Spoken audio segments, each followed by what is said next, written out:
amigas y amigos de lavisiónradio.net. Es un placer estar de nuevo con ustedes y darles la bienvenida al programa El Séptimo Laberinto, por cierto, la emisión número 7 de este programa. Les habla Eduardo Porcarelli y Luis Velázquez. Muchas gracias por estar con nosotros. Muy buenas tardes.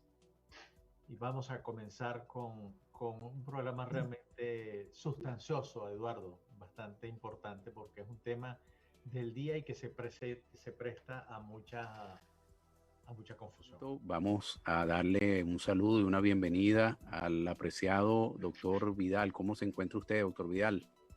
Muy bien, muchas gracias por la invitación. Esperando que pasemos un rato entretenido. Estoy seguro que sí. Yo estaba pensando que inclusive la vida suya merece ya de por sí un programa especial, pero no vamos a tener oportunidad de dedicarle un programa especial a su vida, que es muy interesante y creo que está reflejada en uno de sus libros que usted escribió especialmente al respecto. Pero hoy nos trae el último libro escrito por usted, que se llama ¿Cómo cambia el mundo? Un mundo que cambia. Perdón, un mundo que cambia. Un mundo que cambia. Y un mundo que cambia porque existe el poder tras el poder, doctor Vidal. A nivel global, ¿qué se pretende? ¿Cómo está ese mundo cambiando?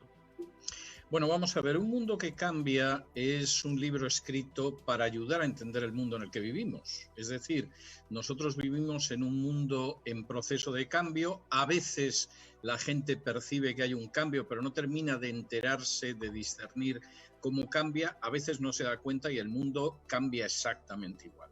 Y nosotros vivimos en un mundo totalmente distinto del mundo de la Guerra Fría. Es decir, lamentablemente, muchísima gente sigue analizando la política internacional como si viviéramos en los años 80 del siglo pasado, cuando el mundo estaba dividido en dos bloques, un bloque socialista o comunista, un bloque capitalista, no siempre democrático, pero sí en parte democrático, y la gente piensa que ese mundo existe. Ese mundo desapareció en 1991, no llegamos al final de la historia como pretendía Francis Fukuyama, que creía que ya la democracia se consolidaba, la economía de mercado vencía, íbamos hacia la libertad y hacia el happy end. El mundo que ha venido es muy distinto, y el mundo actual en realidad gira en torno a categorías que son muy distintas de las que existían hace 30 años. Izquierda y derecha son categorías cada vez menos útiles para explicar el mundo en el que vivimos, y es un mundo donde además en estos momentos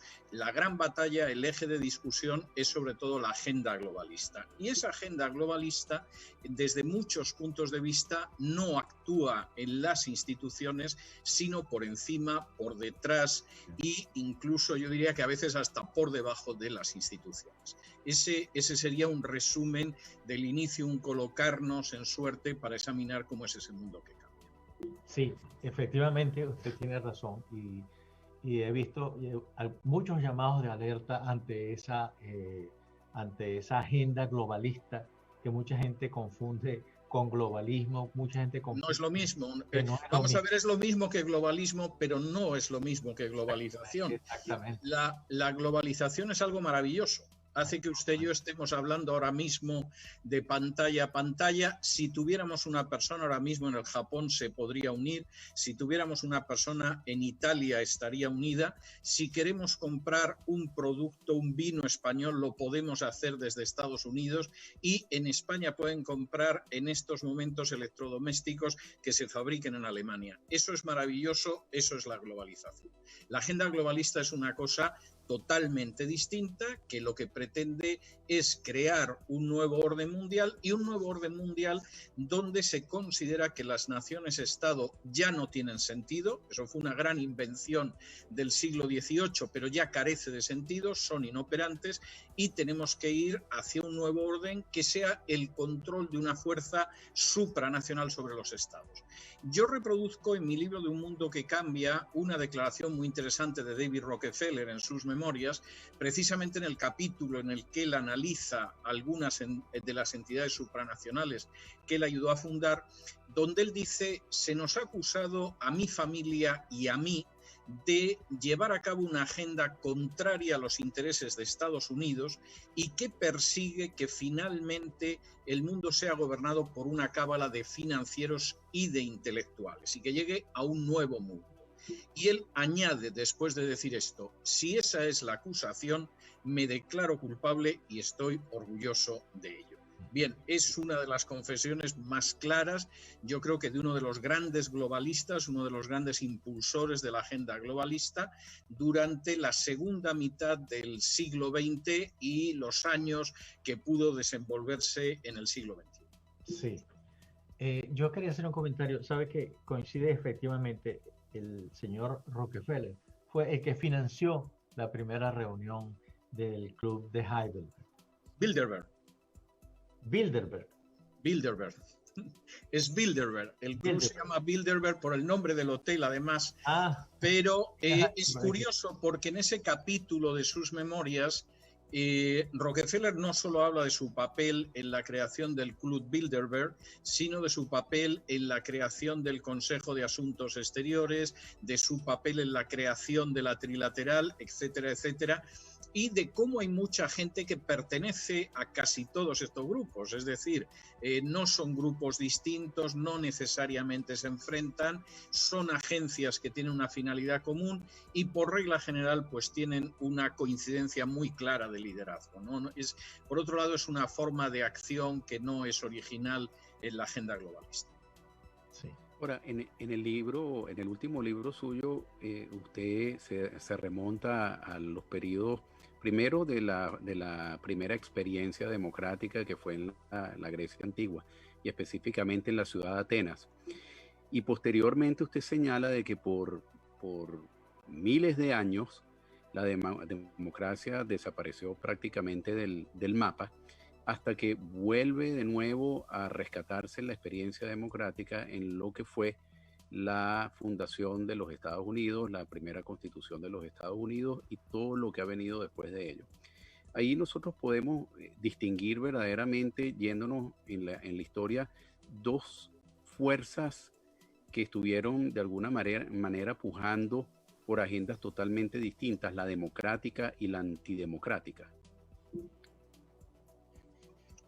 Vamos a ver, la democracia es un invento griego, aproximadamente del siglo VI antes de Cristo, del que los griegos quedaron muy escarmentados. Es decir, primero, no es que un día se levantaron y consideraron que la democracia era un desastre, no. El proceso de decadencia de la democracia fue extenso y la gente que vivía en Atenas empezó a darse cuenta de que aquello iba a acabar muy mal. Y yo recojo en el libro cómo hay una serie de personajes, además muy ilustres, pues un Aristófanes, un Píndaro, un Eurípides, un Demóstenes, etcétera, que se dieron cuenta de que la democracia iba a acabar rematadamente mal. Y las razones, por cierto, son para reflexionar hoy en día. Por ejemplo, una de las razones es cuando el político aprovecha la existencia de buena parte de la población que es ignorante y le promete cosas maravillosas y consigue el voto de esa población. Y eso le hace a Aristófanes decir que finalmente parece que en Atenas el político que tiene éxito en la democracia es lo que él denomina el político bribón, es decir, el descarado, el sinvergüenza, que promete y que consigue que la masa le otorgue su voto por esas promesas. Ese elemento además va unido a otro elemento que también señala, por ejemplo, Eurípides, que es la utilización de la orgué, lo que nosotros llamaríamos la cólera, la ira, es decir, el político que no tiene un proyecto nacional, lo que tiene es un proyecto para llegar al poder y mantenerse en el poder y que excita a unos sectores de la población contra los otros. La idea no es que Atenas fuera grande, la idea es cómo puedo yo utilizar a unos trozos de la sociedad ateniense contra los otros y al final yo me quedo en el poder. Y eso acaba implicando, junto con el hecho de las promesas increíbles y junto con el hecho de enfrentar una parte de la sociedad con la otra, eso acaba implicando un gasto público insostenible. Porque claro, si uno se dedica a hacer promesas y pretende cumplirlas siquiera en parte porque desea esos votos conservarlos, llega un momento en que efectivamente la ciudad se va endeudando y la ciudad tiene que subir impuestos y la economía se resiente. Y además llegamos a otro punto, que esto lo señalaba Demóstenes, en el cual de pronto sobre ciertos temas no se puede hablar.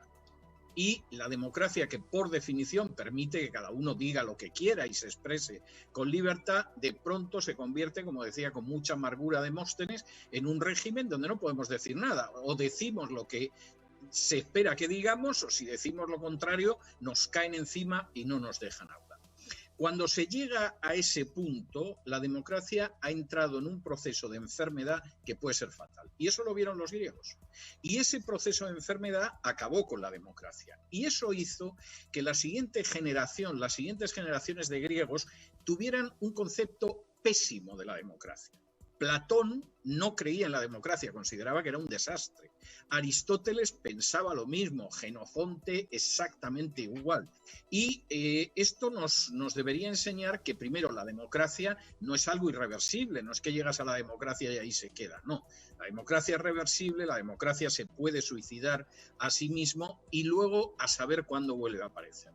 En el caso de Occidente, porque Oriente jamás ha conocido la democracia, en el caso de Occidente los primeros vestigios, los primeros brotes verdes de que va a surgir la democracia se producen con la Reforma Protestante del siglo XVI, no porque fuera un movimiento democrático, sino porque recuperó una serie de valores que son indispensables para la democracia, como es la supremacía de la ley, como es la igualdad ante la ley, etcétera, etcétera. Y eso hizo que, por ejemplo, ya en el siglo XVII las revoluciones puritanas en Inglaterra son un paso de gigante hacia la democracia, y cuando esos puritanos llegan al territorio de lo que ahora es Estados Unidos, que por cierto este año hará el 500 aniversario, ahí empiezan a sentarse unas bases que finalmente llevan al nacimiento de la primera democracia de la edad contemporánea, que es la democracia de los Estados Unidos de América.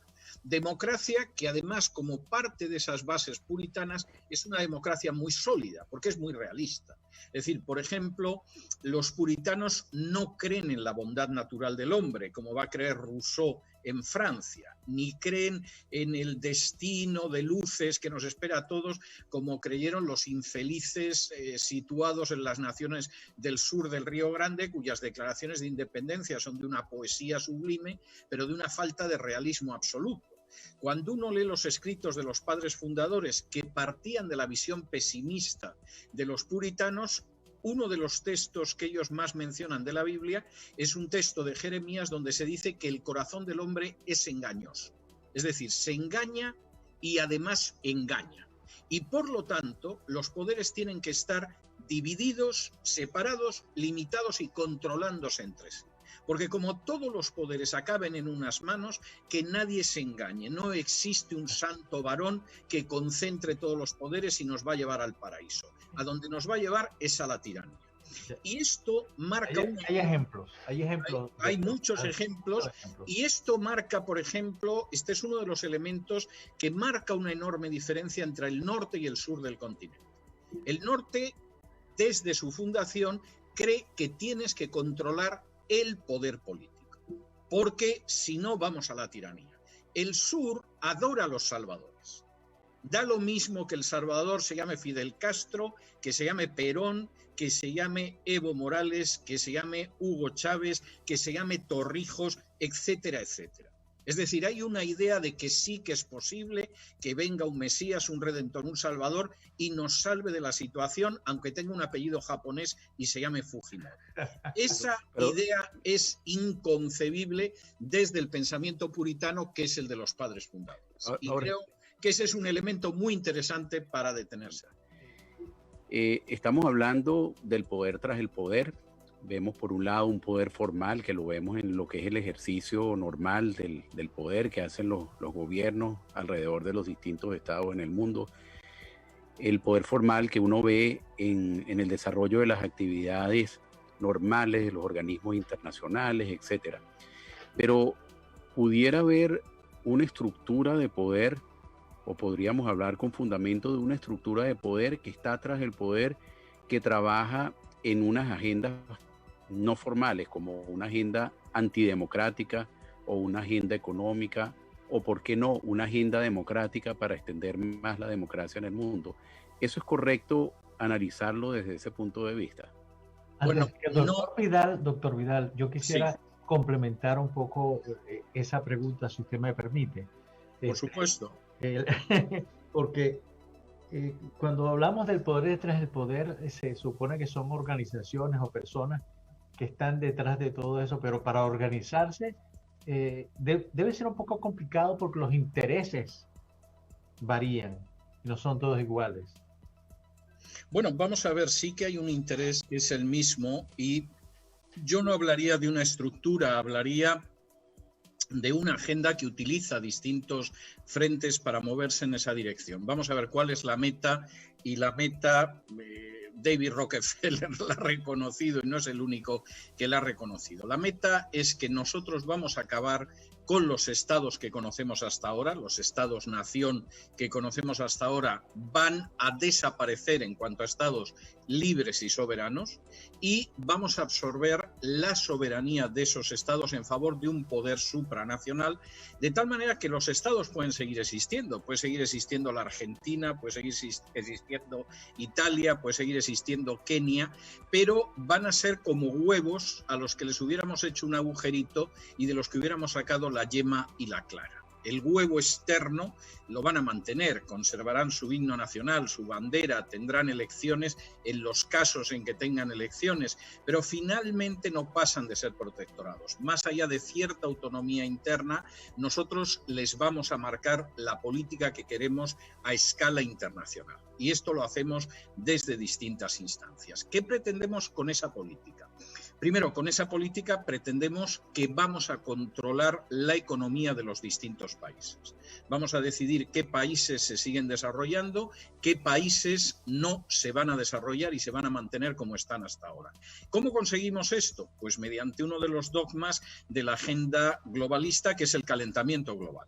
Usted, Perú, usted, Argentina, usted, Guatemala, pretende lanzarse en un proyecto industrial de desarrollo. Bueno, pues olvídese de ello, porque supranacionalmente ya le advertimos de que está usted calentando demasiado el planeta y por lo tanto no puede entrar usted en esas vías de desarrollo. Conocemos al menos 3 periodos de la historia donde este planeta ha estado bastante más caliente que ahora, y por cierto eran periodos donde ni había automóviles, ni aviones, ni barcos de vapor, ni centrales nucleares, ni cosa que se le pareciera, pero de momento nosotros mantenemos ese dogma porque nos permite controlar su economía.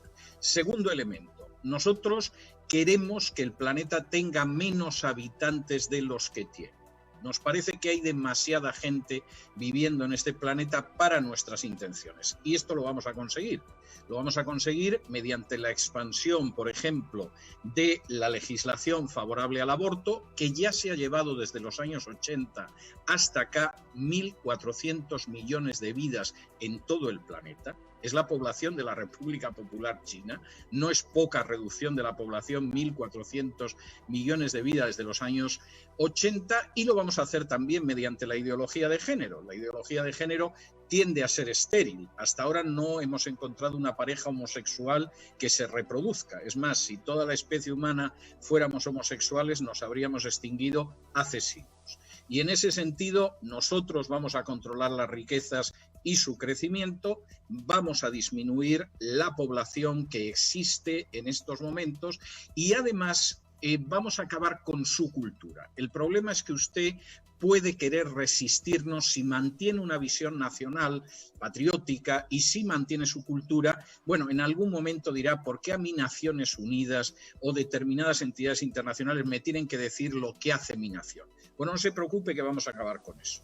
Vamos a provocar tales movimientos migratorios que finalmente el carácter definitorio de cada nación, de cada cultura, quede cada vez más desdibujado.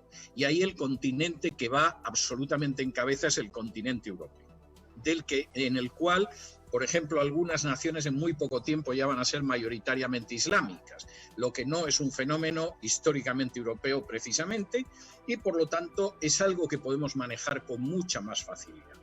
finalmente lo que vamos a tener es un rosario, una red, una cadena de naciones que han perdido su cultura, que han perdido su identidad, que siguen teniendo instituciones que no sirven de nada, a las que dejamos que se muevan dentro de unos estrechos márgenes, pero cuya política exterior, cuya legislación interior y sobre todo cuyo aprovechamiento de recursos nosotros decidimos cuál es. Y este es un sistema que, por supuesto, en estos momentos va avanzando y que tiene resistencias de ciertas naciones que tienen planes muy distintos de la agenda globalista y que, entre otros planes, pues tienen los de mantener una cierta independencia, una cierta soberanía nacional y unos ciertos planes de desarrollo sin que se los estén frenando instancias supranacionales. Ahora, este es el panorama en el que estamos. Visto, doctor Vidal, lo que son el resurgimiento de los nacionalismos en muchos países en los últimos años, cuando uno lee literatura de ciencia ficción, y por supuesto ciencia ficción es ciencia ficción, pero cuando se tratan estos temas siempre la proyección es hacia gobiernos mundiales que triunfan, ¿no? Cuando uno hace esta proyección a 100 años, 300, 400 años, ¿usted cree de que al final esa agenda globalista tenga altas probabilidades de triunfar? De que esa dinámica entre el globalismo y el resurgimiento de los nacionalismos se mantenga por cientos de años? Bueno, eso es muy difícil de saber. No cabe la menor duda de que los grandes iconos de la agenda globalista están pisando el acelerador. Es decir, durante la crisis del coronavirus, George Soros, que es uno de los iconos de la agenda globalista, pues ha aparecido en estas entrevistas de encargo que le hacen y que se publican en distintos medios de comunicación, en una de ellas diciendo que la crisis del coronavirus es la crisis de su vida, porque cree que le abre puertas para alcanzar sus últimos objetivos, y en esa entrevista además proponía endeudar a la Unión Europea de manera perpetua, porque Soros, que no es estúpido y ha sido un gran y dañino especulador en el terreno de las finanzas internacionales, sabe que una nación endeudada no es independiente. Puede decir que es soberana, puede decir que es independiente, pero está en manos de sus acreedores y eso lo sabe cualquiera, y ha aparecido en ese sentido, y ahora volvió a aparecer hace pocos días, aprovechando que ha cumplido 90 años, para seguir diciendo que efectivamente la crisis del coronavirus tiene que ayudar a la agenda globalista a llegar a sus últimos objetivos. Yo tengo que decir que de las conclusiones que ya podemos sacar de la crisis del coronavirus, una es que el modelo supranacional que defienden los globalistas ha demostrado que es todavía peor que los gobiernos nacionales. Es decir, si alguien realmente ha quedado peor que los peores gobiernos nacionales en la crisis del coronavirus, han sido las entidades supranacionales, es decir, la ONU, la Organización Mundial de la Salud, la OTAN, la Unión Europea, la OEA, es decir, todas han quedado muy mal, lo han hecho rematadamente mal. La ONU, que se supone que nos va a salvar con el Plan 2030, que es pues casi la carta magna de lo que puede ser la agenda globalista. Bueno, la ONU lo único que ha conseguido hacer en toda la crisis del coronavirus fue promulgar un documento en el que se insistía en que durante la crisis del coronavirus no se interrumpiera la perpetración de abortos. Es decir, se podía no atender a enfermos crónicos, se podía no atender a los enfermos de cáncer, se podía despreciar al que había tenido un infarto o un ictus porque existía el coronavirus, pero por amor de Dios no dejen ustedes de perpetrar abortos, porque esto forma parte de nuestro plan de reducción de la población. Bueno, esto es lo más que ha hecho la ONU. Y es absolutamente vergonzoso, se mire como se mire. Entonces, esa supuesta agenda globalista que nos va a hacer felices desde la cuna hasta la tumba, como decían los antiguos movimientos socialistas, lo que ha demostrado es que no funciona en la práctica. Mira que lo han hecho mal algunos gobiernos nacionales con Italia y España a la cabeza. Bueno, hasta esos lo han hecho menos mal que las organizaciones transnacionales, pero no cabe la menor duda de que la agenda globalista pretende avanzar en esa dirección. ¿Quién se enfrenta a la agenda globalista? Y yo lo cuento en la segunda mitad de mi libro, en la quinta parte, sobre todo. Bueno, hay gente que tiene una visión patriótica y es democrática y se enfrenta a la agenda globalista. Hay gente que tiene una visión patriótica, autoritaria y se enfrenta a la agenda globalista. Y hay gente que tiene una visión patriótica y dictatorial y se enfrenta a la agenda globalista. ¿Y cuál de ellos va a triunfar? Y claro, y evidentemente no es igual una alternativa que otra. Es decir, aquí lamentablemente la agenda globalista, a mi juicio, sería terrible porque entraríamos en una utopía negativa como las de Huxley, Orwell y Samiatzin, y por el contrario, pues las alternativas patrióticas, pues hay algunas que pueden ser, en fin, para pensar vamos a sobrevivir esta situación, y otras que dices, bueno, yo no sé si serían mejor que la agenda globalista, porque claro, evidentemente el modelo chino no sería el modelo en el que yo querría acabar mis días.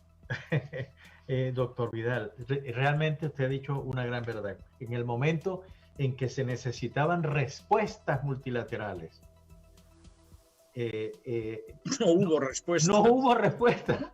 No hubo absolutamente nada, y las respuestas nacionales precisamente no alcanzaron. No alcanzaron por muchas razones, o bien porque los países no estaban en condiciones, o bien porque simplemente los países no estaban preparados para una sorpresa como esta. Bueno, más que pregunta, un comentario, porque primero lo que yo le dije, las organizaciones están fallando, pero no ahora, las organizaciones están fallando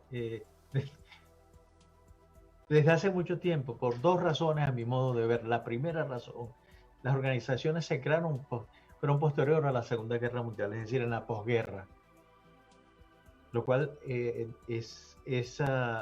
marca un hito importante. Pero con el correr del tiempo, las organizaciones siguieron estando en posguerra, y hoy vemos que la gestión de esa gestión de posguerra todavía no ha cambiado, y eso crea una gran limitante, porque el mundo evolucionó. Siempre hay sus guerras, pero el mundo evolucionó. En esa época no había internet, no había lo que muchos intelectuales llaman el sexto continente, que está formado por países como Twitter, Instagram, Facebook. Es decir, esos son los países de hoy en día. Entonces, creo que hay una... Y además, los organismos internacionales son finalmente lo que los países quieren que sean, no son otra cosa. Y se lo digo por mucha experiencia, porque estuve muy vinculado a organismos internacionales y creo tener un concepto claro de lo que ahí sucede absolutamente todos los días. Una enorme burocracia, pero que no atina a percibir los cambios que se están produciendo, más que en el mundo, en las sociedades además. Y lo que usted acaba de decir, efectivamente, ya en el mundo, y si tomamos el ejemplo de América Latina, es algo patético. En el mundo vemos que hay países que ya como que están más abiertos a una agenda globalista. Países de América Latina totalmente empobrecidos, de países de Asia empobrecidos. Así que buscan un salvador, que buscan alguna forma de evitar que sigan siendo postergados por muchos más siglos. Bueno, en muchos casos no es que busquen evitarlo, es que la tesitura es difícil. Vamos a ver, por ejemplo, Argentina. Cristina Fernández de Kirchner jamás tuvo en su programa, y yo creo que nunca se le pasó por la cabeza, avanzar el matrimonio homosexual, que es un elemento de la ideología de género y de la agenda globalista. Pero Cristina se encuentra con que el país está en la quiebra, por corrupción, por mala gestión, en fin, por infinidad de historias. El país está en la quiebra, tiene que renovar la deuda, tiene que conseguir créditos. Le dicen, mire usted, doña Cristina, vaya incluyendo usted en su ordenamiento interno, en su ordenamiento jurídico interno, el matrimonio homosexual. Y Cristina lo acepta. Y además encima lo defiende, como si hubiera sido idea suya. Pasa el tiempo. Argentina pasa de ese gobierno de izquierdas, por decirlo de alguna manera, a un gobierno de centro-derecha con Macri. Macri no tenía en su programa el aborto, nunca lo había prometido. La gente que lo votó en su mayoría era contraria al aborto. Pero Macri es un incapaz económicamente también. No voy a decir si más o menos que Cristina, quizá menos, pero incapaz en cualquier caso. Y de nuevo se encuentra con la posibilidad de quiebra. Y entonces le van a ver y le dicen, mire, creemos, señor Macri, que le podemos ayudar, pero debería usted legalizar el aborto, porque hay que controlar la población mundial, la bomba demográfica, bla, bla, bla. Y Macri, en contra de su programa, de su electorado, etcétera, impulsa el aborto. que queda detenido en el legislativo, pero que en última instancia es algo que él acepta porque el país está en quiebra. Macri se va y el país está quebrado. Lo primero que hace, las dos primeras cosas que hace el nuevo presidente y actual presidente de Argentina son reunirse con Soros y aprobar la legislación del aborto por vía de urgencia y dudosamente legal. Y podría multiplicar los ejemplos. Chile es un país que se ve sometido a una subversión porque en un momento determinado su presidente se niega a firmar el Pacto de Migraciones de Naciones Unidas. Y ahí empieza un acoso que en un momento determinado nos lleva a revueltas callejeras por la subida del transporte urbano, y de esas revueltas por la subida del transporte urbano a la petición de una nueva constitución. Yo espero que alguien me explique por qué cuando se sube, con razón o sin ella, el precio del autobús o del metro, tenemos que cambiar de constitución. Porque entonces, en la mayoría de los países, tendríamos un cambio de constitución casi todos los años. Es decir, eso es absurdo. Pero efectivamente esos países que están en una situación de debilidad, en un momento determinado, pues por supuesto los forzamos donde queremos. Perú, por citar otro caso de golpe postmoderno. El presidente de Perú, que es absolutamente partidario de la agenda globalista, pretende que el Tribunal Constitucional tenga representantes de ONGs como las de George Soros. Como esto es un disparate y es contrario a la ley y a la Constitución peruana, el legislativo peruano se le pone de frente. Y entonces el presidente decide que disuelve el legislativo peruano y que va a convocar a otras elecciones para tener el Tribunal Constitucional que él quiere. Esto es un golpe de Estado en toda regla, pero no pasa nada. También, entre otras razones, porque en Perú la mayoría de la prensa funciona en régimen de monopolio. Y entonces aquí hay una serie de cuestiones que, volviendo al acertado título de este programa del poder detrás del poder, nos las encontramos. Es decir, finalmente el Congreso de cada país, el legislativo de cada país, tiene un poder relativo. Los tribunales tienen un poder relativo. Los presidentes tienen un poder relativo. Y en un momento determinado, pues organizaciones que no están elegidas democráticamente, que no tienen legitimidad democrática, intervienen alegremente en los asuntos internos de un país sin que suceda absolutamente nada. Por ejemplo, nos enteramos de que las organizaciones estudiantiles que se lanzan a la calle a vandalizar el país cuando deciden hacerle la vida imposible a Piñera y ponerlo de rodillas, son organizaciones estudiantiles que desde inicios de este siglo han recibido dinero de George Soros. Mira qué casualidad. De manera que claro que hay poderes que están detrás del poder y que en muchos casos son un poder mayor que el poder de las instituciones. Sí, ese comentario que usted hace me lleva inmediatamente a una pregunta, porque cuando uno habla del tema del poder tras el poder, uno siempre piensa como unas mentes maestras o unas mentes siniestras que están reunidas dando lineamientos para que se tomen acciones específicas. Pero uno a veces ve en las manifestaciones que se dan de estas agendas globalistas o antiglobalistas un cierto nivel de desorden, ¿no? A veces no son tan organizadas como uno se esperaría. Mi pregunta es, ¿existe verdaderamente esas mentes siniestras, o vamos a decir esas mentes que están en capacidad de mover esos hilos del poder hacia una agenda determinada o no? Y lo uno inmediatamente con otro comentario para obtener su respuesta. Cuando nosotros vemos el tema de las sociedades secretas, del poder tras el poder, inmediatamente se nos viene a la mente sociedades secretas, que sobre eso usted ha escrito un libro, inclusive sobre masonería también.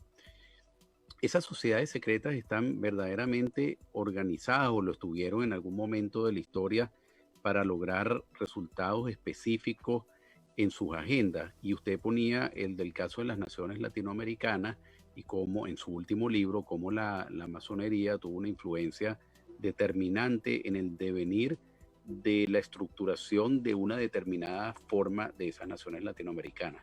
Quisiera sus comentarios al respecto. Hay varias cuestiones al respecto. Vamos a ver, decía Franklin Delano Roosevelt, el presidente norteamericano, que en política no existe la casualidad. y que cuando se da una casualidad es porque ha sido cuidadosamente preparada. De manera que, aunque a veces hay hechos fortuitos que desvían las cosas del plan, lo cierto es que si alguien cree que los grandes movimientos que se lanzan a la calle son espontáneos, verdaderamente vive en un mundo de inocencia donde a lo mejor debería de seguir viviendo para dormir tranquilo por las noches. O sea, ni las primaveras árabes, ni las revoluciones de colores en el este de Europa, ni las algaradas en el Ecuador, ni en Chile, ni en otros lugares son espontáneas. Ni la caída del muro de Berlín, ¿verdad? Y la caída del muro de Berlín posiblemente fue algo inesperado, es decir, posiblemente sí. Ahora, que luego la cosa se les fuera de las manos es otra cuestión, pero todos estos movimientos que yo he mencionado son movimientos que a estas alturas sabemos perfectamente cómo estaban articulados, quiénes han intervenido y sabemos además el mecanismo de subversión porque es muy sencillo. O sea que esto es algo que está más que estudiado, tabulado, documentado y no tiene vuelta de hoja. Y quien se crea que en Ucrania el anterior presidente, que no era nacionalista ucraniano, cayó por las manifestaciones en Maidán, es que de verdad vive en un mundo feliz en el que no tiene el menor contacto con la realidad. Es decir, es una operación de inteligencia, como en su día la hubo en Georgia, como la ha habido en otros lugares y como fueron las primaveras árabes y ahora mismo distintos movimientos subversivos en Hispanoamérica. Es decir, hay muy poco espontáneo. Espontáneamente, usted, Eduardo, Luis y yo a lo mejor nos reunimos en Nueva York, nos calentamos y vamos a protestar delante de Wall Street, pero no vamos más, O sea, a lo mejor algún cuñado, un primo, pero no nos engañemos. Lo que nos reunimos es a 3.000 personas para saltar Wall Street. O sea, esto dejémoslo claro porque esto es así. Y, evidentemente, este tipo de planes, claro que tienen una organización y además funcionan muy coordinadamente. No siempre sale bien. Es decir, a veces la sociedad civil tiene una capacidad de resistencia que efectivamente lo impide. A veces la sociedad civil no es consciente del todo de lo que se le viene encima, pero algo le hace pensar que aquello no es bueno y se opone y ese plan no avanza tan deprisa como quisiera. Una de las grandes quejas de Soros en los últimos 2 años es que la agenda globalista no va todo lo deprisa que él quiere. Y que está viendo que se muere y no va a haber la llegada a la tierra prometida. O sea, esa es su historia. Pero claro que todo obedece a planes y además, incluso yo me atrevería a decir en muchos casos que a patrones de acción muy concreta. Es decir, si las primaveras árabes, si las revoluciones de colores en el este de Europa hubieran sido movimientos realmente espontáneos, cada uno se hubiera desarrollado de alguna manera, porque ya me dirá usted a mí el parecido que hay entre Egipto y Georgia o la antigua Yugoslavia. Pero todos obedecen a planes muy concretos. Es decir, si subvertir un país es relativamente sencillo, sabemos casi todo. Luego a lo mejor sale mal, porque a veces sale mal. Pero la técnica es una técnica muy clara. Y cuando uno de pronto, y además quisiera decir algo más, es que ni siquiera se puede hablar de sociedades secretas porque es que son a veces muy transparentes. Es decir, yo dediqué hace algo más de 2 años un editorial a la información que daba el propio Soros, las organizaciones de Soros, sobre los miembros del Parlamento Europeo que eran, según su expresión, reliable, fiables. Y era la tercera parte del Parlamento Europeo. Y daba los nombres de todos ellos. Y iban de la extrema izquierda hasta la derecha, incluyendo partidos independentistas en Cataluña y en las Vascongadas en España. Era transversal. ¿Qué tal? Y me pregunto cómo cambia ese mundo específicamente para las naciones latinoamericanas. Antes de ir al corte comercial, le hacía un comentario, pregunta sobre cómo tuvieron influencia alguna de esas organizaciones secretas en lo que fue la conformación de las naciones latinoamericanas. Pero hoy en día uno ve que en el caso de las naciones latinoamericanas hay constantes giros a la derecha, a la izquierda. Cuando un grupo de países gira hacia la derecha es el germen para que después giren otros hacia la izquierda y viceversa. Es un ciclo que Álvaro Vargas Llosa en su oportunidad lo denominaba como crisis maníaco-depresivas, ¿no? Un día todas las naciones van bien encaminadas y el otro día están todas las naciones hundidas. ¿Cómo ha sido la influencia de los cuerpos de inteligencia, las organizaciones secretas, si es el caso, en el devenir de las naciones latinoamericanas desde sus orígenes hasta la fecha actual? ¿Cuáles son las agendas que tienen esas fuerzas que pujan? Bueno, yo creo que hay épocas distintas, si estamos hablando del periodo de la emancipación, el papel de la masonería es extraordinario, pero al final la masonería acabó siendo un tigre que no se podía cabalgar. Es decir, uno de los dramas de Simón Bolívar, que es un personaje notable desde muchos puntos de vista, pero que al final la única salida que veía era la dictadura, lo cual es ya mal asunto. Uno de los grandes dramas de Simón Bolívar es que él se da cuenta al final de su vida de que él no puede controlar a la masonería, y es cuando él decide proscribir a la masonería y a otras sociedades secretas. Se salva gracias a su amante de un atentado que le pudo costar la vida, e inmediatamente él se retira y deja la vida política muy amargado, porque se da cuenta de que su sueño no se va a convertir en realidad, como tampoco lo fue el de San Martín y el de otros emancipadores que formaban parte de una gran logia masónica que era la Logia Lautaro. La masonería tiene un peso enorme durante, yo diría que hasta el siglo XX, en la política hispanoamericana, muy grande, dependiendo de la época y dependiendo del país. No es lo mismo la influencia en México que la que pudiera tener, por ejemplo, en otros países, y con el gran problema de que lo que está enfrente además es la Iglesia Católica, que no es una entidad que se haya dedicado a defender la libertad a lo largo de su historia, sino más bien todo lo contrario, lo cual marca trágicamente la historia de Hispanoamérica. Ahora, ¿qué pasa en Hispanoamérica en estos momentos? Hispanoamérica es un continente cuya meta dentro de la agenda globalista es que sea un conjunto de protectorados a los que podamos explotar tranquilamente. No nos importa el régimen que pueda haber en cada uno de los países de Hispanoamérica, siempre que sea un régimen explotable. De modo que si quieren ser demócratas, para nosotros está bien, y si quieren ser una dictadura que está dispuesta a subirse al tren de la agenda globalista, para nosotros está bien también. Ahora, esto le sucede a Hispanoamérica en un momento peculiar.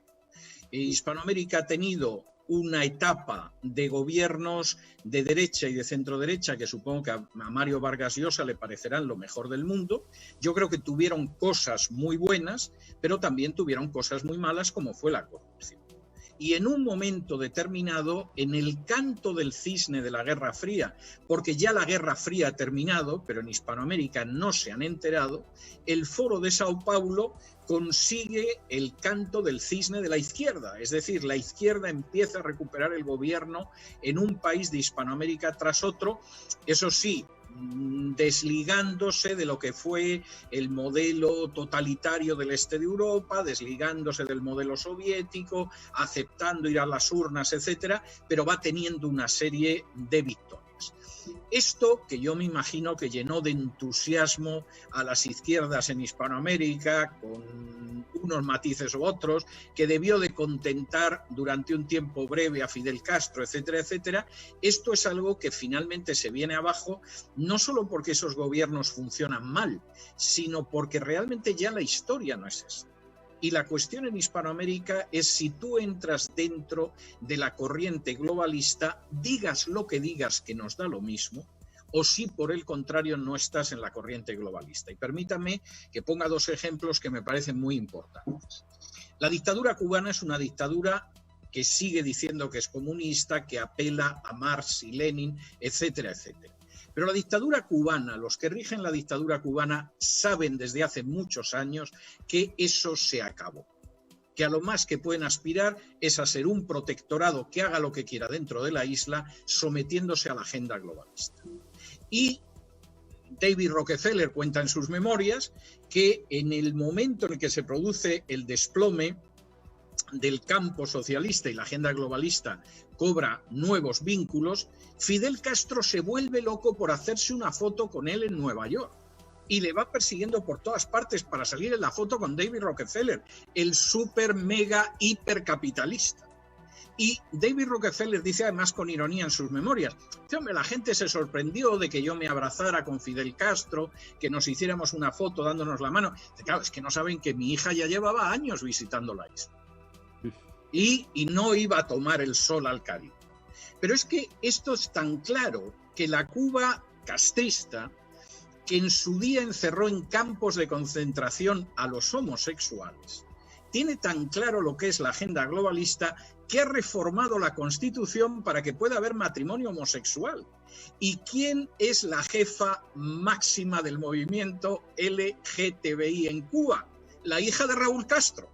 Es decir, la familia Castro, que sigue siendo la familia que manda, porque Cuba es su rancho particular desde hace más de 60 años, ya tienen claro que si ellos aceptan ciertas imposiciones de la agenda globalista, van a permanecer ahí por los siglos de los siglos, con el régimen que sea, porque no los van a remover. Es gente que sumisamente ha aceptado el papel de protectorado de la agenda globalista. Eso usted me preocupa mucho más con eso que acabo de decir. Mire, yo lo siento, pero yo no puedo. Si yo quisiera animar a la gente, me dedicaría al show business y contaría chistes, pero no es mi vocación. Le voy a preocupar mucho más con lo que le voy a decir de Venezuela. Vamos a ver, hay gente que sigue analizando la situación de Venezuela desde la perspectiva de la Guerra Fría. Es decir, en un lado estaría la dictadura sangrienta de Venezuela, apoyada por una serie de poderes malignos, y enfrente tendríamos a las democracias. Lamento decir que ese cuadro es falso, que no interpreta la realidad y que por eso no puede entender por qué Maduro no cae. Porque en realidad Maduro no cae no por el apoyo ruso, que es muy pequeño. Rusia lo único que quiere es que le paguen de una vez la deuda que tiene y no para de protestar a ver si le pagan la deuda que tiene. China está interesada en las materias primas, pero como otros, e Irán aparece por allí no porque pueda proporcionar una ayuda real, sino porque es un régimen paria como el de Corea del Norte, y donde puede aparecer, para que parezca que no está aislado internacionalmente, ahí aparece Corea del Norte, aparece Irán, etcétera, etcétera. Pero quien está sustentando verdaderamente la dictadura de Maduro desde el año 2016 como mínimo son las transnacionales de una cuarentena de países que en su mayoría son democracias, y que además se da la circunstancia de que esas democracias, por un lado, reciben al embajador de Guaidó y le dicen: consideramos que Guaidó es el presidente legítimo, bla, bla, bla, y por otro lado, apoderándose de las materias primas de Venezuela, permiten que Maduro pueda mantener unas fuerzas armadas que lo sustentan en el poder. De las aproximadamente 40 naciones que hacen negocios con Venezuela en estos momentos, salvo China, Irán y el caso ruso, que es una especie de middle of the road, son todas naciones democráticas. Y ahí está Gran Bretaña, y ahí está Alemania, y ahí está Suiza, y ahí está Suecia, y ahí está Francia, ahí está España, y está hasta los Estados Unidos. Es decir, la dialéctica de la Casa Blanca puede ser una dialéctica muy dura y además muy razonable frente a la dictadura venezolana. Pero la Casa Blanca periódicamente prorroga el permiso de Chevron para seguir comerciando con Maduro y dándole a Maduro un dinero que le permite mantenerse en el poder. No solo eso. Si alguien no se ha dado cuenta de quién se va a quedar con PDVSA en el futuro, yo se lo digo, va a ser Chevron. Porque de las 3 posibles novias de PDVSA, Rosneft, que era la compañía rusa, decidió salir. En el caso de Repsol, española, no podía competir, y ahí solo queda Chevron. Entonces yo me río de que reciban a Guaidó en la Casa Blanca. Yo me parto de risa viendo cómo a los embajadores de Guaidó los reciben en todo el mundo.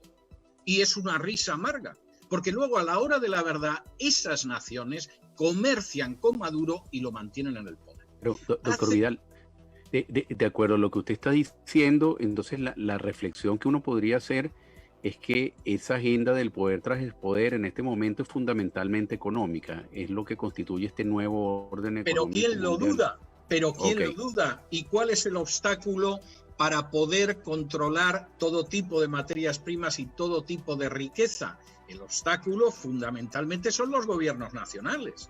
Es decir, si usted es el presidente, vamos a suponer, del Perú, y yo tengo interés en apoderarme de esa riqueza del Perú, usted es un obstáculo. Lo tengo que sobornar o convencer o doblegar. Y, por supuesto, si en un momento determinado usted es un dictador repugnante, pero acepta eso, hombre, pues vamos a decir que usted es un dictador repugnante. Pero luego por debajo de la mesa vamos a hacer negocios con usted. ¿De qué me sirve a mí que el Parlamento Europeo hace apenas 48 horas haya dicho que no va a enviar observadores a Venezuela porque las próximas elecciones son un fraude, que todos sabemos que son un fraude? Si luego, después de decir eso, buena parte de esos países representados en el Parlamento Europeo negocian con Maduro.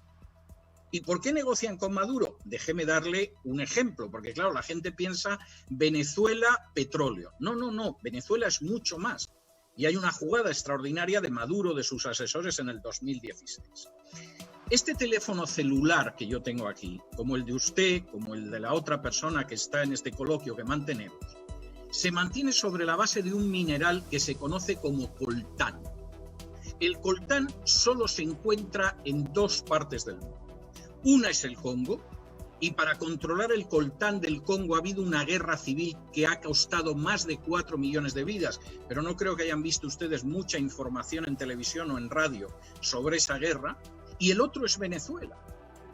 Y entonces, por supuesto, condenarán al régimen de Maduro, dirán que comete atrocidades, todo eso es verdad. Pero a la hora de la verdad, nadie va a renunciar al coltán venezolano. Es más, resulta que es más interesante negociar con un dictador corrupto que con un dirigente democrático, soberano e independiente. Y esto creo que lo entiende cuál. Estábamos comentando específicamente sobre el caso de Venezuela y el interés del poder de las transnacionales para determinar y dirigir el futuro del país. Luis, tú querías hacer un comentario. Sí, quisiera hacer un comentario pequeño. Primero, decirle, doctor Vidal, que sí me preocupo más. Se lo advertí. Definitivamente. Porque ante esta situación uno ve que como que no hay muchas salidas, pues, y que la sociedad va a tener que adaptarse a una serie de procesos a los cuales no está acostumbrado. Yo particularmente no creo en el ser humano que sea igual a todos, a ese ser humano que es como el robot, que todos los visten de la misma manera y todos tienen el mismo mensaje.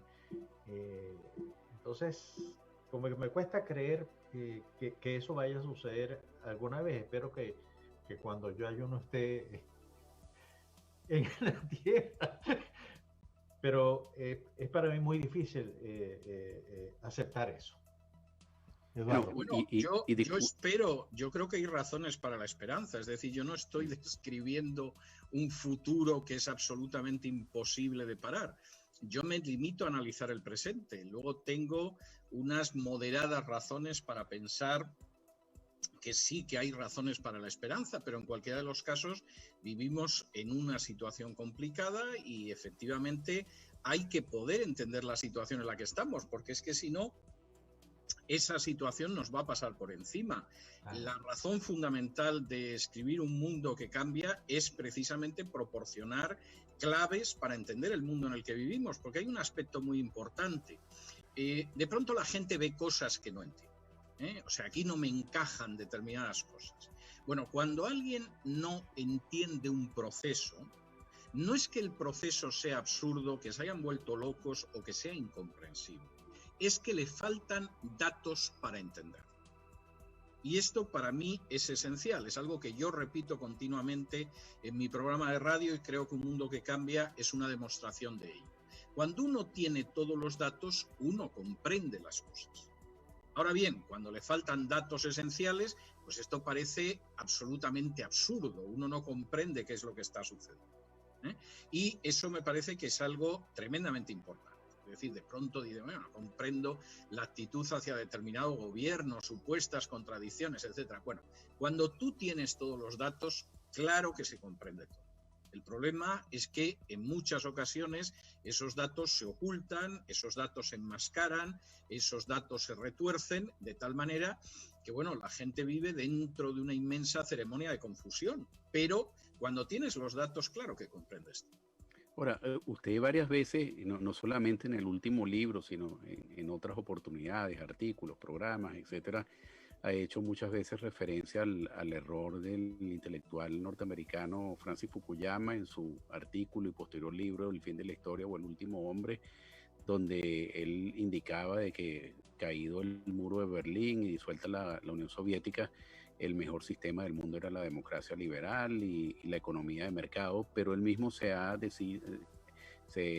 retraído de lo que ha dicho, y la historia ha probado de que no fue así. Y cuando uno ve el periodo de la Guerra Fría, uno puede casi que claramente determinar que fue una guerra, entre comillas, ideológica, entre los valores de Occidente y los valores o antivalores que tenía el mundo comunista.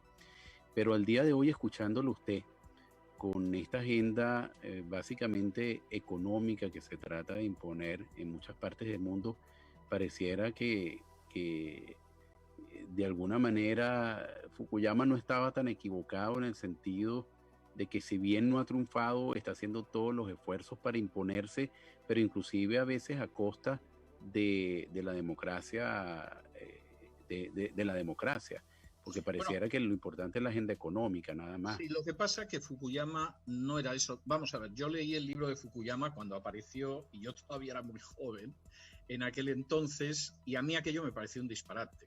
Es decir, en aquel entonces. Sí, lo era. Claro que lo era. Me parece una locura desacreditada, además. Pero cuando yo lo leí en aquel momento, bueno, esto es una de esas cosas que dices, bueno, este hombre se quiere creer lo que se quiere creer y punto.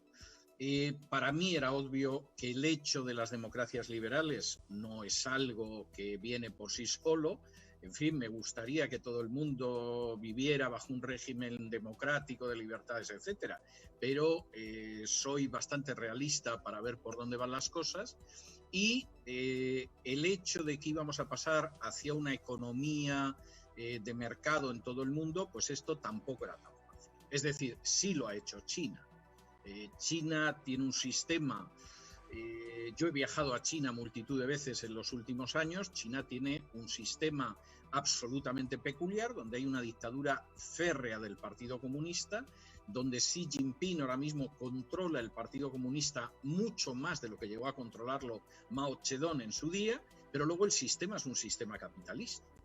Y además, en muchos casos, con más incentivo empresarial de que existe en Occidente. Los impuestos son muy bajos, puedes abrir cualquier negocio pequeño, mediano, grande, casi sin pedir permisos. Es decir, es un sistema muy hecho para avanzar el desarrollo de pequeñas, de medianas, de grandes empresas, de empresas familiares, etcétera, etcétera, ¿no?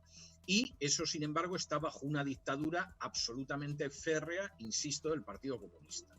Ese sistema, en términos económicos, está dando tal resultado que el Producto Interior Bruto de China desde el año 2016 es superior al de Estados Unidos, o está a la par que el de Estados Unidos. Y en términos tecnológicos, en algunos aspectos de las altas tecnologías, ese sistema ha superado a Estados Unidos. Vamos a ver, todo el problema con Huawei, que la gente pensará que simplemente es una cuota de mercado, va mucho más allá de la cuota de mercado. Huawei en estos momentos tiene los instrumentos para acabar con la hegemonía de inteligencia de los 5 ojos. Organización que no suele ser conocida por la gente, pero los 5 ojos es una hermandad de inteligencia formada por Estados Unidos, Canadá, Gran Bretaña, Australia y Nueva Zelanda. Y está por encima de la NATO, está por encima de cualquier alianza de Estados Unidos y espía a sus propios aliados. Y esos 5 ojos que tienen en estos momentos todavía la hegemonía de la inteligencia se ven desafiados porque los adelantos técnicos de Huawei han superado a Estados Unidos. Y si Huawei consigue vender esos adelantos a los aliados de Estados Unidos, los aliados de Estados Unidos no van a ser espiados solo por Estados Unidos, sino también por China. y la hegemonía de inteligencia de los 5 ojos se va a acabar. De manera que aquí el que detengan a la hija del jefe de Huawei en el Canadá y la quieran traer a Estados Unidos, etcétera, no es simplemente una cuestión de quién vende más teléfonos móviles o quién coloca antenas, etcétera. Es cuestión de quién es el que puede vigilar todo lo que pasa en este planeta sin excepción. Y hasta ahora esa hegemonía la hemos tenido nosotros y China puede que nos pase por delante. Ahora, de acuerdo a ese comentario suyo, pareciera que lo que más garantizaría el que el mundo no entre en un caos mayor es el fortalecimiento del Estado-nación, de los Estados soberanos. De la independencia, claro, vamos a ver, es decir, lo que puede salvarnos de un poder invasivo supranacional es que los Estados-nación sean estados soberanos, independientes y democráticos. O sea, es lo único que nos puede salvar. Si esos estados-nación acaban convirtiéndose en esa cáscara vacía del huevo, en la cual la yema y la clara pues ya se la han sacado y lo único que queda es la cáscara del huevo, pues vamos a ir a pequeñas élites supranacionales que tienen un poder inmenso, que no tiene legitimidad democrática alguna, a quienes no ha elegido nadie, pero que sin embargo han convertido en protectorados a las naciones del mundo, o a buena parte de las naciones del mundo. Porque claro, China tiene su plan y desde luego no pasa por seguir la agenda globalista, todo lo contrario. Sí. Pero en el caso de Hispanoamérica, el papel que se le asigna a Hispanoamérica es el de ser simplemente un rosario de protectorados. Protectorados en el que nos da lo mismo realmente si gobierna la izquierda que se llama izquierda, la derecha que se llama derecha, o hay incluso una dictadura. Lo único que nos importa es que sean sumisos a esa agenda globalista y lo demás nos trae sin cuidado. Por poner un ejemplo que seguramente se entiende con facilidad, cuando los británicos se apoderan de la India, a ellos les daba lo mismo en cada región de la India el régimen que había. Les daba lo mismo si era un marajá, que si era un pequeño emir, que si era una monarquía electiva, que si era un consejo. Podían hacer lo que quisieran dentro de cada pequeña entidad estatal dentro de la India. Pero cada una de ellas estaba bajo la tutela del Imperio Británico y estaba sometida en términos económicos y de política internacional. Y luego si se mataban para suceder en un momento determinado al Nawab o suceder al Rajá o lo que fuera, era algo a que los ingleses en general no les importaba, como tampoco le importó al Imperio Romano aquellas naciones que eran protectorados, el tipo de gobierno que tenían y la legitimidad que tenían. Lo que querían era paz en las fronteras y cobro de impuestos. Sí, bueno, pues la agenda globalista quiere lo mismo. A mí me da lo mismo quién gobierna en Perú, pero sí quiero que me garanticen que el Perú va a hacer lo que yo le diga, o la Argentina o Guatemala. A mí el gran hermano no me gusta en todo caso. No, yo lo digo claro. Supongo que salvo el gran hermano que se gusta mucho a sí mismo, en términos generales el gran hermano, a nadie que tenga un poco de sentido común le puede gustar. Doctor, ¿usted cree que, por ejemplo, organizaciones como el Club de Bilderberg, el Round Table, y ahora una nueva que yo con franqueza no conocía, pero se me había olvidado mencionar, QAnon, jueguen un papel importante en ese cambio? Bueno, vamos a ver, hay organizaciones que forman parte de esa agenda globalista. El Club Bilderberg es un caso, la Trilateral, que en un momento determinado tenía un enorme predicamento, no lo tiene tan grande hoy en día. El Consejo de Relaciones Exteriores forma parte también de esas entidades.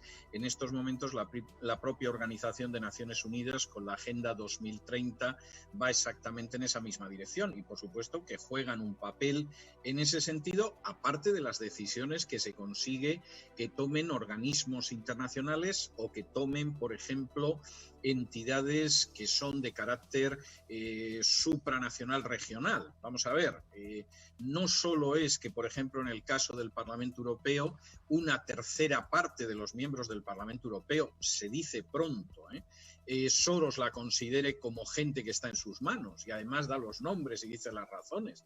Es que en estos momentos la OEA mantiene una lucha interna terrible en la cual el Tribunal de Derechos Humanos de la OEA está impulsando la tesis de que va a poder imponer a los países de la OEA la legislación que quiera, independientemente de la soberanía nacional, y sobre todo lo dice en relación con la ideología de género.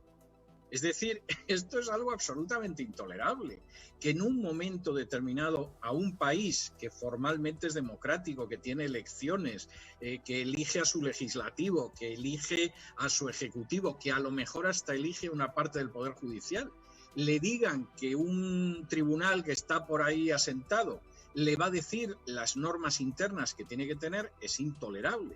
Pero efectivamente forma parte de esa agenda globalista. De manera que la respuesta es sí, pero lamentablemente no está limitado a ese tipo de instancias. Incluye también la infiltración en organismos internacionales y a veces en organismos de tipo nacional. Y por supuesto que eso va restando soberanía e independencia a las distintas naciones. Esto es algo que sinceramente a mí me parece que es indiscutible. Le voy a dar otro caso de nuestro querido continente americano. Guatemala ha estado sometida a una comisión supuestamente de derechos humanos que no eligió nadie en Guatemala, que no tenía legitimación alguna salvo las Naciones Unidas, y que decidía a quién detenía, cómo lo enjuiciaba, y no respondía ante nadie. Y eso es propio de un protectorado. Es decir, eso es lo que hemos visto en las películas de la Segunda Guerra Mundial, donde el poder ocupante alemán detenía a quien quería, lo juzgaba, se lo llevaba, y la justicia belga, holandesa o francesa no tenía nada que decir. Eso lo ha hecho Naciones Unidas con Guatemala durante años, ha tenido el aplauso, por supuesto, de todos los globalistas, y la ignorancia de buena parte del continente que no sabía que Guatemala estaba en esa situación. De manera que estos son aspectos realmente para reflexionar. Claro que al final la soberanía, la independencia y la democracia de las naciones es uno de los grandes valladares frente al avance de la agenda globalista. Ahora, pareciera que uno ve que hay cierta alineación de intereses en todo eso que se constituye como el nuevo orden económico mundial, aún inclusive a costa de lo que son las ideologías políticas, porque usted ya presentaba numerosos ejemplos de cómo empresas transnacionales no les importaba tratar con un dictador o un demócrata con tal de obtener la cristalización de sus intereses. Y uno ve ahí cierta alineación de intereses que no importa inclusive el régimen político que impere en un país, sea China, sea los Estados Unidos, sea el que sea, que allí hay unos intereses bien definidos en lo que se refiere a lo económico.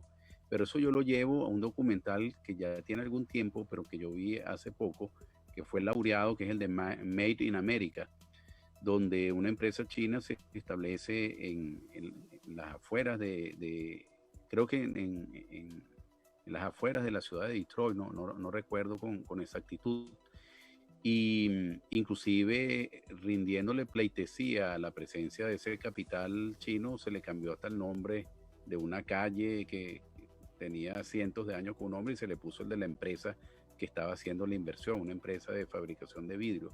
Pero entonces uno encuentra que funcionarios de gobierno, a una costa de los intereses de los estados soberanos, se establecen alianzas con esos capitales. Entonces uno se pregunta que verdaderamente quienes tienen el poder son quienes detentan de alguna manera los capitales. ¿Y eso qué tipo de mundo es el que se va a construir en el futuro? Bueno, vamos a ver, y más que los capitales, las materias primas. Y insisto en la diferencia, aunque parezca que es lo mismo, porque el dinero que nosotros manejamos no pasa de ser un apunte contable en la contabilidad de los bancos. O sea, nosotros hace décadas que vivimos en un mundo donde el dinero, el papel moneda, no está sustentado, no está respaldado por el oro de la Reserva Nacional. Eso en Estados Unidos desaparece en el año 71. Estamos hablando de medio siglo, ¿eh?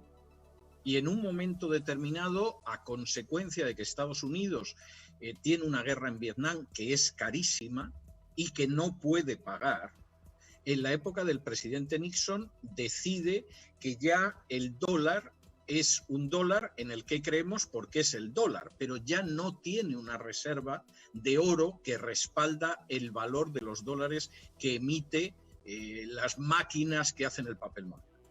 Es decir, además esto. Y entonces eso hace que las materias primas es lo que queremos apoderarnos, porque la moneda parte de la base de que nos fiamos, de que el dólar es una moneda sólida, y ciertamente lo es, y además la hegemonía de Estados Unidos desde 1944 se sustenta sobre todo en que el dólar es la moneda de intercambio universal. Eso tiene mucha más fuerza que la sexta flota y los portaaviones y todo lo demás, que al final todas las transacciones económicas internacionalmente se hacen a través del dólar, lo que significa que Estados Unidos se puede endeudar como ningún otro país en el mundo y que el dinero de todo el mundo acaba llegando a Estados Unidos porque es un lugar refugio. Pero lo importante no es ese capital. El capital, la crisis del 2008 nos mostró que era muy frágil y muy volátil.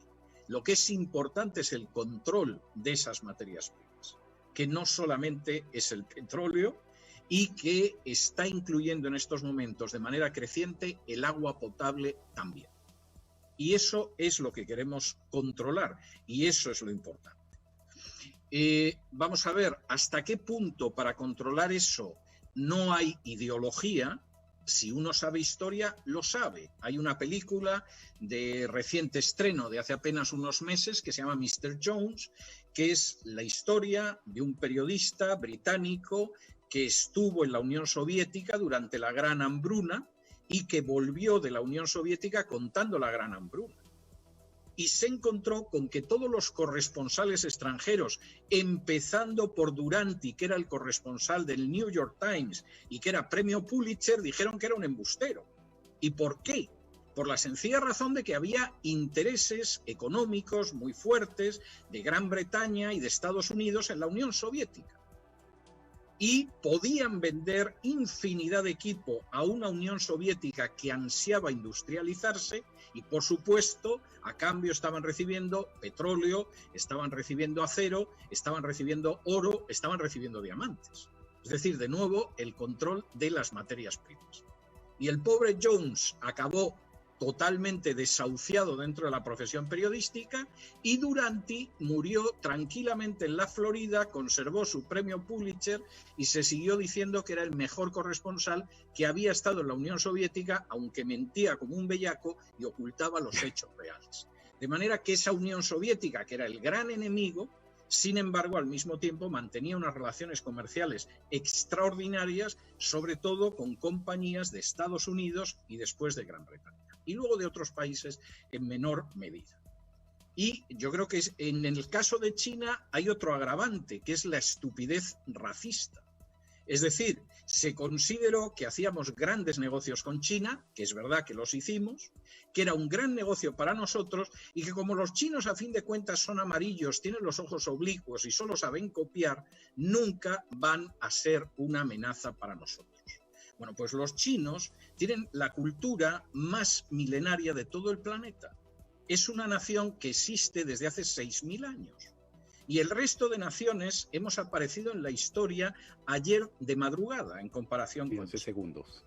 Y entonces que de pronto pensemos que no, que los chinos son tontos, solo saben copiar, son estúpidos, fuman en exceso, los vamos a engañar toda la vida, es de una miopía y de una prepotencia y de una arrogancia que estamos pagando ahora.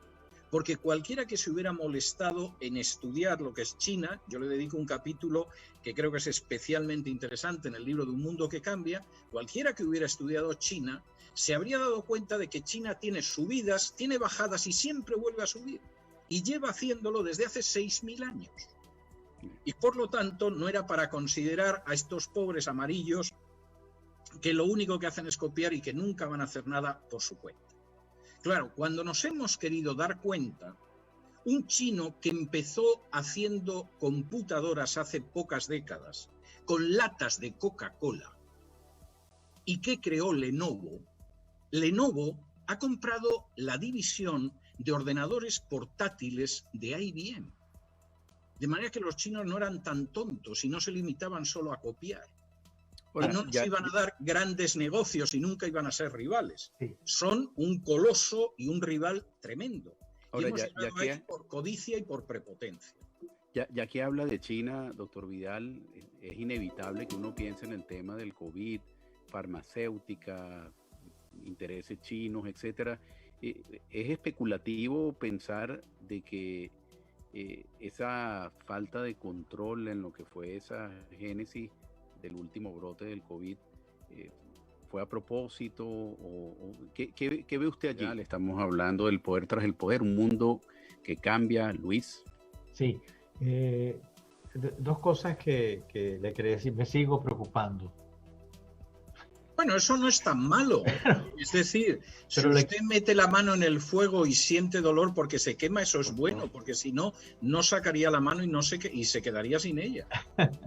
Hay un oyente muy aficionado a nuestro programa. Él es un general retirado, muy preparado, creo que uno de los generales más preparados que he conocido en mi vida. Y hasta doctor en filosofía. Y que me dice,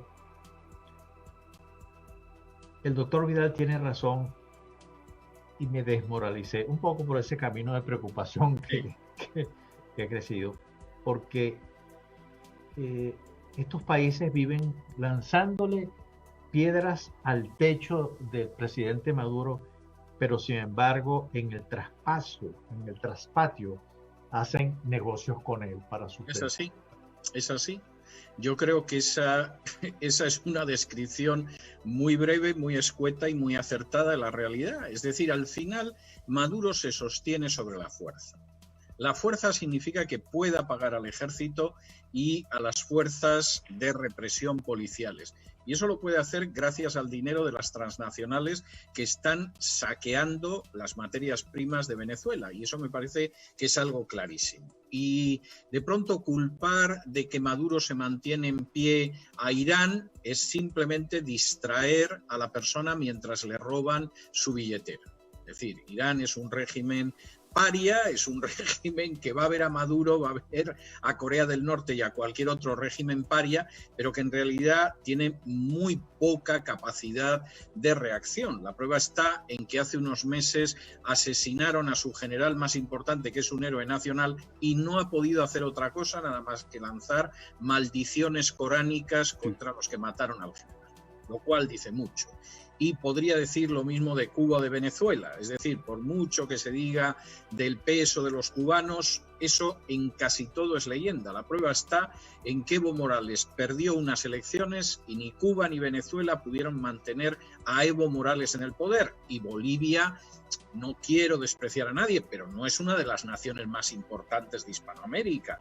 No estamos hablando de una nación de una gran relevancia, es una nación media, y ni ahí pudieron mantenerlo en el poder. Es decir, finalmente lo que mantiene en el poder a la dictadura son los maravillosos negocios que hacen determinadas compañías que seguramente están más contentas de hacerlos con un dictador que con un presidente que fuera demócrata y que fuera independiente y que la nación pudiera demostrar que tiene soberanía. Doctor Vidal, me hacen una pregunta especulativa, un participante del público, sobre qué opinión le merece usted el grupo Majestic 12. ¿Existió, existe, es una lucubración, pudiera existir, etcétera? Vamos a ver, yo me muevo solo sobre hechos documentados, objetivos y comprobables. De modo que celebro que nadie me haya preguntado por los Illuminati, ni por los raelianos, ni por, en fin, cualquiera de estos, los reptilianos o cualquiera de estos grupos. Pero pareciera que son unas almas de Dios en comparación a lo que estamos analizando, ¿no? No, es algo totalmente novelesco. Entonces, vamos a ver, yo he escrito novelas, he tenido hasta premios literarios por escribir novelas, pero cuando yo escribo novelas, escribo novelas. Y cuando yo escribo un ensayo, escribo un libro de historia, escribo un ensayo, un libro de historia. Y sé que es un género totalmente distinto. Entonces, lo que no puedo hacer jamás es mezclar la novela con el análisis histórico, el análisis político, porque entonces no es análisis, es una novela. Aunque nuestra realidad parece una novela, ¿no? Puede ser entretenida, pero no es una novela. Bueno, cualquiera que lea Un mundo que cambia y vea las notas a pie de página, verá que el soporte documental es muy riguroso, es muy numeroso y no es nada novelesco. Luis. Continúa tú, que estás... Sí, bueno, eso ya casi terminando el programa me lleva a las últimas preguntas. ¿Qué ve usted en el futuro de Venezuela? de acuerdo a lo que hemos estado analizando. Ya usted nos dio algunas ideas, pero de cara a lo que se proyecta en este momento en los próximos años. Vamos a ver, a mí me gustaría equivocarme, ¿no? Pero salvo que se produjera un cambio muy notable en la oposición venezolana, que yo sinceramente no veo, me gustaría verlo, pero no lo veo, yo creo que la dictadura se va a perpetuar, pero en cualquier caso a mí no solo me preocupa la perpetuación de la dictadura, que me preocupa mucho, me preocupa el saqueo de Venezuela. Es decir, hay gente que piensa, bueno, si cae ahora Maduro, en 6 meses aquí hemos vuelto tantos años atrás, esto funciona, etcétera. No, eso no es así. El daño que se ha causado a Venezuela es inmenso y no sabemos quién va a venir después, si viene alguien después. Es decir, lo que yo veo y me causa un hondísimo pesar es el saqueo de Venezuela, por intereses que van mucho más allá de las fuerzas políticas venezolanas. ¿Y España? Pues España está en una situación tremenda. Tiene un gobierno socialcomunista en el que el lado comunista, y no poco del socialista, siempre ha mantenido una relación maravillosa primero con Hugo Chávez y ahora con Maduro, y es un país en una situación de crisis tremenda que se va a encontrar con un 30% de desempleados seguramente antes de que acabe el año, con un desplome del Producto Interior Bruto que va a superar el 20% y con un gobierno que es abiertamente incapaz y en el cual encima hay una parte del gobierno que aspira a ir a la República, como si eso fuera ahora la preocupación fundamental de los españoles. España tiene un panorama muy malo y me temo que ese panorama se va a alargar por años. Lo que no sabemos es si va a seguir siendo muy malo o si incluso va a entrar en el peor, porque ahora mismo España, en términos económicos, es una nación quebrada que fía todo a recibir algún tipo de rescate económico el año que viene. La Unión Europea post-COVID. Pues la Unión Europea está en una situación muy crítica porque los países nórdicos de tradición protestante, austera, que creen en el trabajo bien hecho, en llevar las finanzas en un buen sentido, en no gastar más de lo que se debe, en no endeudarse, están hartos de los países sureños de tradición ortodoxa o católica que gastan lo que no deben, que se endeudan como no debieran y que además toman decisiones absurdas y que además son mucho más corruptos. Y la Unión Europea va tirando a trancas y barrancas. Tengo que decir, para la gente que tampoco sabe historia, que en el siglo XIX existió una Unión Monetaria Europea, que nadie recuerda, pero existió. Y acabó mal porque los países del sur de Europa, incluido el Vaticano, que también estaba en la Unión Europea, se dedicaban a manipular la moneda. Y hubo un momento en que la moneda común del norte valía lo que valía y la del sur no lo valía. Y acabó finalmente terminando esa Unión Económica Europea. De modo que lo que pase con la Unión Europea no es fácil, pero la clave sobre todo está en esos países sureños. Yo nací en uno de ellos, que no son precisamente países fiables. Me da mucha pena, me gustaría decir otra cosa, pero es que creo que el veredicto es inapelable. Doctor Vidal, ya nos quedan pocos minutos, pero en pocos minutos yo le pido que nos describa cómo ve usted el mundo dentro de unos 15 o 20 años. Bueno, vamos a ver, yo no soy ni profeta ni hijo de profeta, que decía Amós, ¿no? Vamos a ver, yo creo que estamos en una situación ahora mismo crítica, verdaderamente crítica, y de esa situación crítica tenemos pocas alternativas. Es decir, o vamos hacia un intento creciente de fortalecer las democracias que se han ido devaluando mucho en los últimos años y por lo tanto democracias que además creen en la soberanía nacional y que son patriotas y que van a defender a las naciones y a los ciudadanos, o por el contrario acabaremos en una agenda globalista que puede dar la sensación de que existen democracias, pero que al final esas democracias no pasarían de ser protectorados en el poder de una cábala de financieros y de intelectuales. Yo creo que no hay alternativas, no vamos a poder buscar otra cosa, salvo la excepción de algún país como China, que tiene ciertas posibilidades de mantenerse en el régimen que tiene ahora y de fortalecerse, y en mucha menor medida de Rusia, que va a intentar mantenerse independiente de esa situación también. Pero realmente los países que más nos tocan, como puede ser la Unión Europea, como puede ser el continente americano, o van a decantarse hacia la libertad patriótica y democrática, o van a caer en la servidumbre globalista. Sinceramente no veo una alternativa. Sí, tremendo. Bueno, muchas gracias, doctor Vidal. Estamos ya llegando al final del programa. Ha sido un verdadero placer contar con usted durante estas 2 horas y nutrirnos de sus opiniones y sobre todo del conocimiento de la historia, porque es imposible hacer un análisis presente ni prospección al futuro si no se conoce la historia. Y ese es uno de los principales. Se me han pasado volando las 2 horas.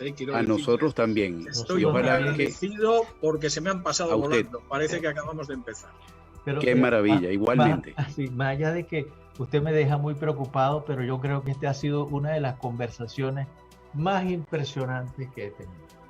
Bueno, se lo agradezco muchísimo. Para mí ha sido. Le agradezco muchísimo esta oportunidad que nos ha dado a nosotros, a la radio, y le ha dado al público que nos está escuchando, que son muchos. Recibo un fuerte abrazo y muy buenas noches. Muy buenas noches, Eduardo. Buenas noches, Luis. 1.000.000 de gracias por el apoyo que nos has brindado. No, muchísimas gracias y que Dios los bendiga mucho a ustedes y a sus oyentes. A usted también. Amén. Gracias, Alexia. Gracias.